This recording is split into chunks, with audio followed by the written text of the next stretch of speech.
Well, we haven't been able to camp in this spot in years. Today is the day after the 4th of July, and this is the first time in years that we've gone by here and this spot's been empty. We feel blessed. Yeah, usually this place is packed. This is a big campsite, and both of my daughters are going to be here day after tomorrow, so we got room for them too. I was going to say, we go slightly further back. It's not too bad. One thing that's really handy when I'm backing into a spot or even driving forward is I keep my eye in the rear view mirror and I can see this level. So I can tell when we're acceptable side to side, you know, on how level the trailer is. That's okay right there.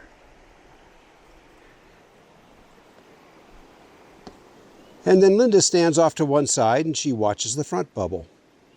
We don't always set up the clam shelter, but in areas like this where it's really buggy, it's mandatory.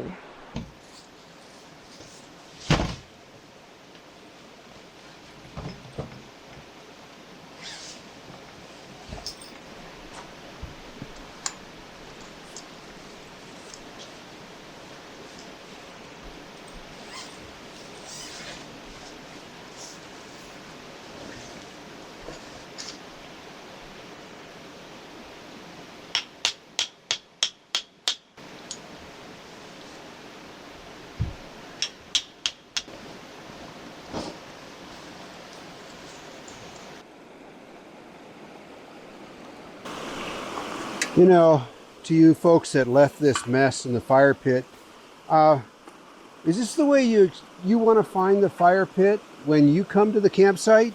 This is where people cook their meals.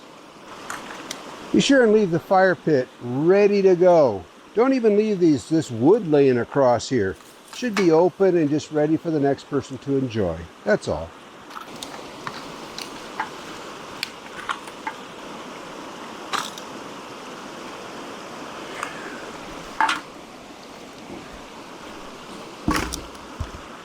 Eggshells, pieces of plastic. Oh, the words that are going through my head right now. Not to mention the candy wrappers and everything else that's spread out around here.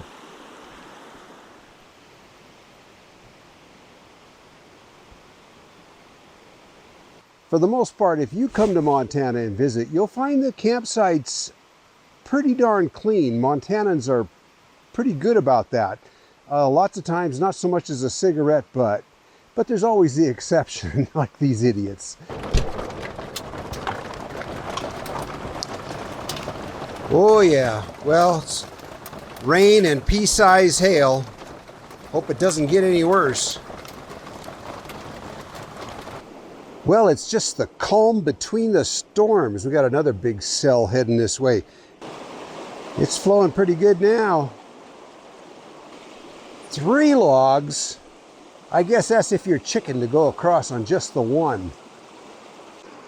Well, tomorrow we're gonna have to move the outfit. We weren't counting on all this rain and cloudy weather, so those big tall trees, that's to the west. So in the afternoon, we're not getting solar. So tomorrow we'll move everything probably over to here to where I'm standing. But the spot where I was just standing is right back there, and it looks like the morning sun's going to get pretty blocked from that direction. I'll watch it tomorrow morning. I know you folks in other parts of the country aren't used to campsites quite like this one. Out here in the West, your campsites can be huge, and it's just a single campsite. But there's plenty of room here for my daughters when they show up here on the weekend, which they are coming tomorrow night. I hope to see them both. But we're actually also a long ways off the main road. It's about maybe 200 yards to the road, which keeps us out of the ATV dust. You know, people that go speeding by on their ATVs. Keeps us away from most of that noise and definitely out of the dust. So that's a good thing too.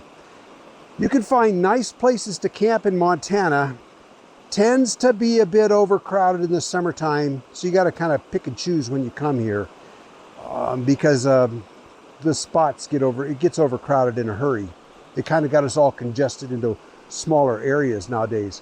But you can still find nice places to camp, like this one. I always say how great this little pump works. But you got to remember to put something over it to keep the rain off it. I'm sure that it's probably not very waterproof, if at all.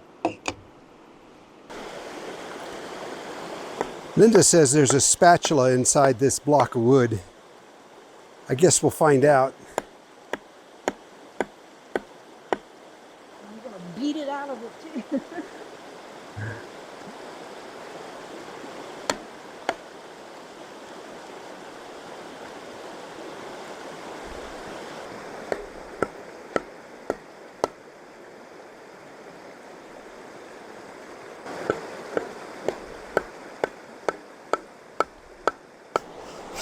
Oh, how's it coming?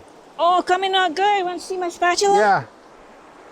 Oh man, yeah. I told you there was a spatula in there. Oh gosh, yeah, good job, Linda, good job.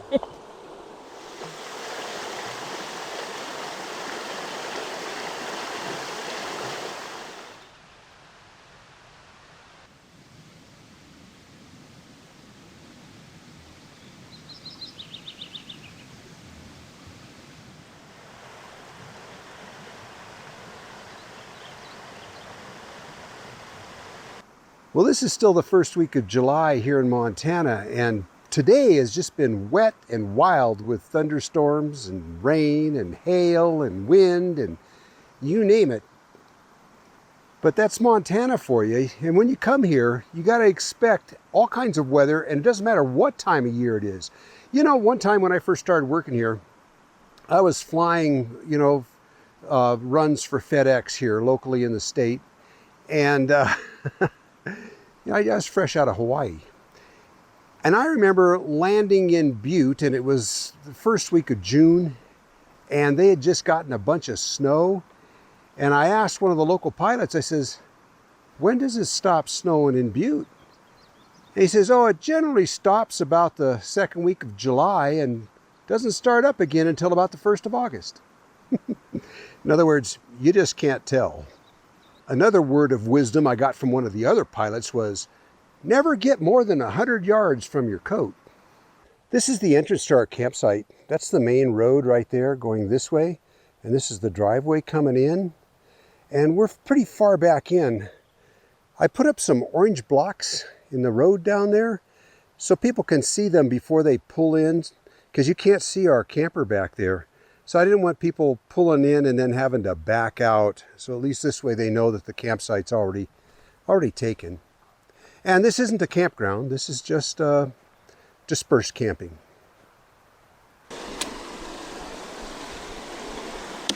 You still looking for that spatula? Yeah. Did you find it anywhere? How's it coming there? Oh. It's in there, isn't it? Yeah.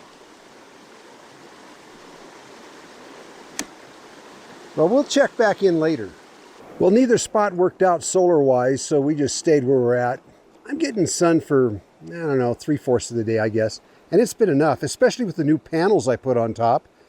2 300-watt panels, and I looked this morning and I was getting 450 watts out of them, so we're doing fine. I'm seeing 30 to 40 amps of power coming in. And that feeds these two 100 amp hour Bouge self-heating batteries. Self-heating batteries are important here in Montana so they can charge safely when the temperature goes below 32 degrees. I think that function actually kicks in at 40 degrees Fahrenheit. And even though this is July in Montana, it was 32 degrees this morning when I got up. So you never know when you need a self-heating battery. Hey Linda, you go first, and if nothing happens, I'll be right behind you. I know, and that's our signal that the path is not safe, right? Right.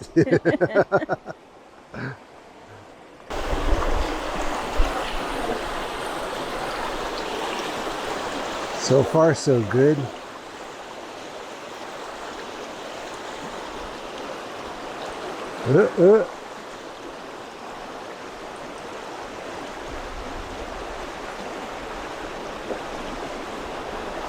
Now, maybe it's okay.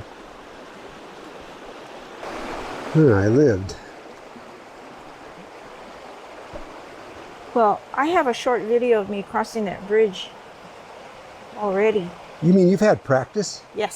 So if you go to my Instagram page, Mrs. Gonagain, you'll see it live and in action.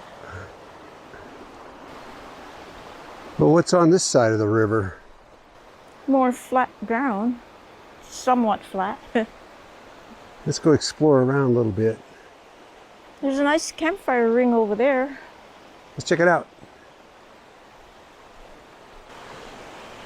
This would be really nice on this side if you wanted to camp and be away from your parents. You bring your, except for one thing, this is grizzly country, and you know, you don't want to be sleeping in a tent around here.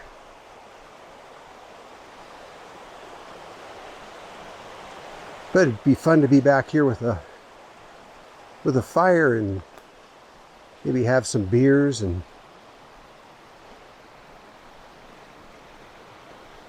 oh yeah. Ooh, nice campfire ring. And clean. Nice big pond over here. It's probably where the mosquitoes are coming from. But they're not too bad, actually. I've only had to put on repellent, night before last a little bit. Could be a lot worse.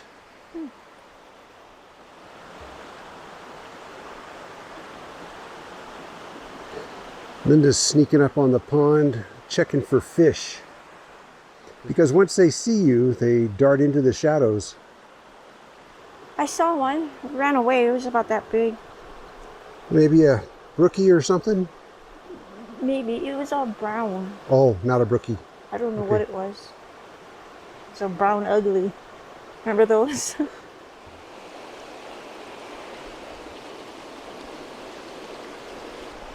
Linda noticed that something just pushed, not just, but recently pushed through the grass here. You can see the grass is laid over that way. But right down here, you can see that it's been dug up. So this is usually bear looking for grubs and stuff. Because deer don't dig in the dirt. Yeah. Well, it's not that fresh. But it's recent. There's mushrooms everywhere because we've been getting so much rain and then sun, but I know nothing about mushrooms, so I don't mess with them, but I'm sure there's probably nice edible mushrooms in the area here. I see several different varieties. There's a spring right there that feeds this big pond. That water would probably be pretty pure coming out of there. Above that spring I just showed you, the water is still flowing, so there's another spring up here. That spring is right in here. And another one right over there. That's going to be good water. These are lodgepole pines, and you see all these ones laying down? These are blowdowns. In other words, a wind event, because you can see they've got the roots still on them. You can see why these lodgepoles blow over pretty easy. They don't have much of a root system. No, they're shallow rooted and lots of weight up above. Not too much underneath. Yeah, this is how tall would you guess this was? Oh, I don't know. This is a 100-foot tree.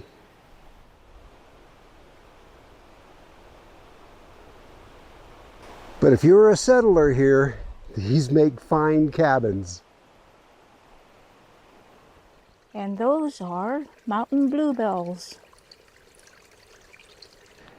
You know, I was just refilling some water jugs here, and this is the membrane solutions bag that I did a review on some time ago, and I've come to like it way more than the Sawyer bag that I reviewed, or the Sawyer system. This is their camp filter, 6 liters, but let me show you why I like it better.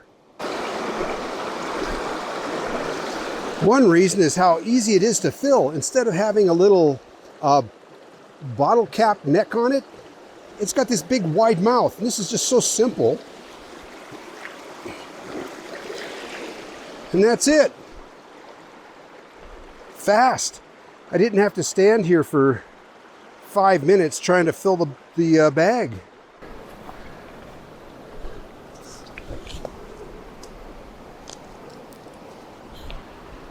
You can close the top and roll it up too. I just filled it to its max. So you don't have to walk around with the bag wide open like that, but super easy. And then watch this. Attaching the hose, it just plugs in. It's got an O-ring on it, and this just snaps in like that. And then it's got this shut-off on it, which I find very handy. Of course, I already let this flow and cleaned it out. I've been doing this now a couple of jugs worth, so. And that's it. Pure water coming out. And when it's full, this makes it so easy just to turn it off. I can go get another empty jug. And then this, I was wondering about this big loop here, but this is for, of all, you know, it's just for hanging that up. Waiting, you know, waiting for the next person in camp that needs water. Perfect. Just really well thought out. That's what I meant by rolling down the top, closing it up. Anyways, yeah, Membrane Solutions. That's a good bag, or a good system. Okay, don't anyone freak out, but you know how we're always making cowboy coffee on this channel? Well, we're trying something new. Yeah, it's a K-Cup coffee maker, all of $20 from Walmart. Well, it's all about the coffee grounds and wiping the pot out and, you know, getting the, you know, dumping the grounds out somewhere and everything. And just sometimes I just think it might be simpler to pop in one of these little cups and then throw this in the garbage. So this is just so convenient, but we're just trying it out. It's why I didn't buy an expensive machine and we just bought this cheap one. So far I like it though. And it's one thing being camped here next to the river, but you got to remember we're usually camped in the desert, or we camp in the desert a lot where water is at a premium. So using water to wash things, we try to avoid that. Paper plates, plastic forks and spoons, whatever. And yeah. So it's Friday night. My daughter just showed up. We're pretty excited. We'll be here for the weekend. She didn't know how much propane she had in her tank, so using my best Hank Hill imitation voice, I showed her how to measure the tank with hot water to check out how much propane there was. Anyways, it was fun. Now my granddaughter and I are going to go out and look for some fat wood so we can start a fire. In search of fat wood. Fat wood. Well, this stump looks promising. It's got a lot of pitch just coming out of it. We'll try to split some sticks out of the side just to get a fire going with, that's all.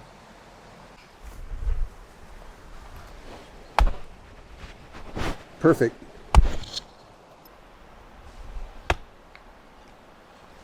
This is her first time using an axe. Is it obvious? No, it's all right. For you that are wondering, that's a Hudson Bay axe. That's the style. I found that axe head in the woods and put a new handle on it a couple years ago.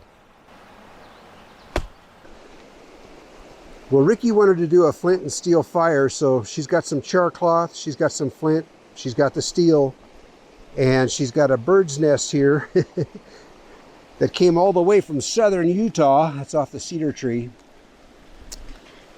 All right, Ricky, let's see what you can do there. Like where you were going? Yeah.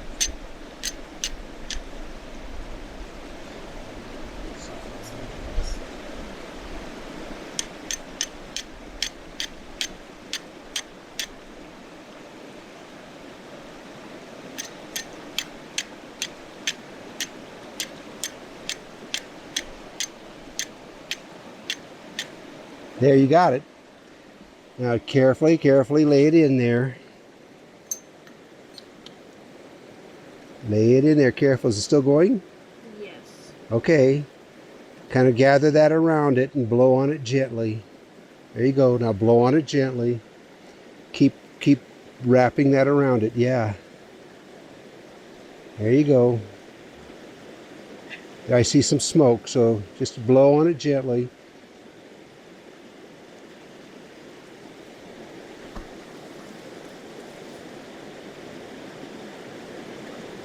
Kind of wrap the fibers around that so it gets on it, yeah? There you go.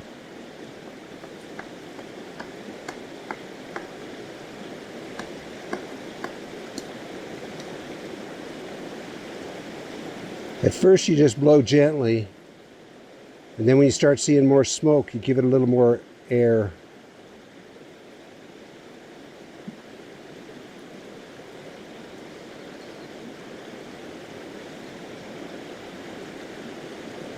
Keep going.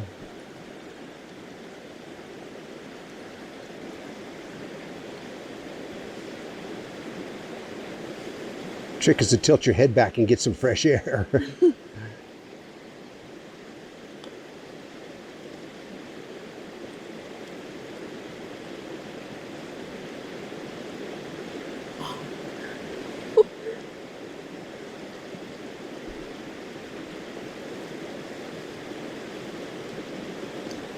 Okay, almost.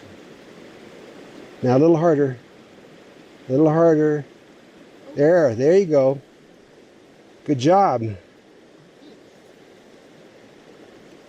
Now try those feather sticks on there.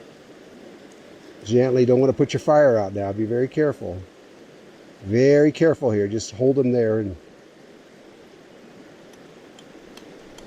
it's going. Keep going. Good job. Thanks. Woohoo! Hey, I just want to take a second and just show you a couple things about knives. And then when we get back, we can order you your own first sheath knife. Okay. Cool? Mm-hmm. All right. I drew you some pictures. There's some basic knife points. This is called a clip point. You typically find that like on a hunting knife. Okay? Mm-hmm. And basically it gives you this nice high rounded edge to help with skinning. Yeah. And the point is usually narrowed from the top here, and just to get into tight places like when you're field dressing an animal. This is called a drop point. And this is called a spear point, which is just in the center. And there's one other knife called a skinner, and it's got a real radical sweep to the blade, and it's basically just for skinning. But for general purpose, this is what you're going to run into most of the time. Then there's basically three different kinds of grinds that you'll see all the time. This is a Scandi grind that only the last part of the knife blade is beveled. It's flat on the sides and beveled at the bottom. This is really, really good for carving, and it's why most bushcraft knives are like that. Mm-hmm. And then there's a sword grind, which has a bit of a flat grind at the top, and then it goes flat. And then there's an absolute flat grind, like this. So let me show you some knives, and you tell me what kind of point it has and what kind of grind it has. That one. That one. Yeah, it's a spear point. So which of these three grinds is it? Down the side. Yeah, it's a flat grind because it goes all the way down. That one. Yeah, it's flat grind from the spine all the way down. Well, now you got to think about what you like the best. You figure that out, we'll order you a knife. Okay. Papa, what about this grind? Oh yeah, I forgot to mention that. That's called a hollow grind. Yeah, less expensive knives. This is a good knife though, a little buck, but usually less expensive knives have a hollow grind on them. It's just easier for them to do that at the factory. Yeah, hollow grind. Cool. Hey, well, we're all here. We're missing our oldest granddaughter is all. It's a really nice day. We're just going to spend the day eating some good food, and a couple people are involved in carving out spoons out of wood. It's funny how engrossing that becomes. Once you start, you can't stop.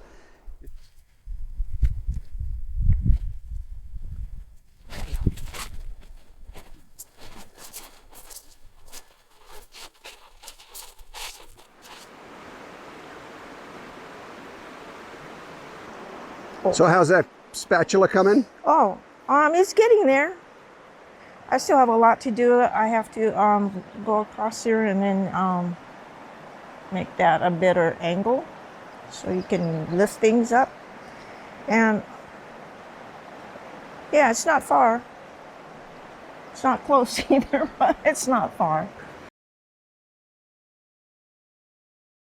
Our daughter had went through 5 different changes of clothing while she was here because we had heat, we had blazing sun, we had cloudy days, we had cloudy, cold, rainy, and hail. So we had everything. So, you know, one thing that wasn't too bad was it wasn't that buggy. Usually Montana in the summertime in the mountains is really buggy, but it actually wasn't too bad.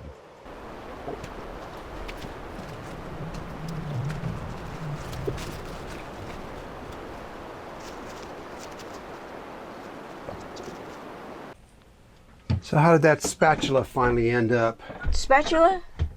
No. The one I've been working on? Yeah. Get serious. How did your spatula end up? Well, Put that down. ta-da! Oh, let me see. And how many days did this take? Well, I don't know. 2 days? 2 or 3, yeah. Well, very nice, Linda. Yeah, I just need to rub a little coconut oil in it. It'll be nice. And I wanted the handle fatter because, you know, when you get older, fatter things are easier to grip onto. Cool. Yeah. And it's got a nice edge so you can really lift things. Yeah, it came out really nice. How about making me a Cusca? Is that one of these? No, it looks good, baby. Good job. So, about time to break camp and head for home? Yep. All right, you guys. See you on the next one. Thanks for coming along. See you Bye. around.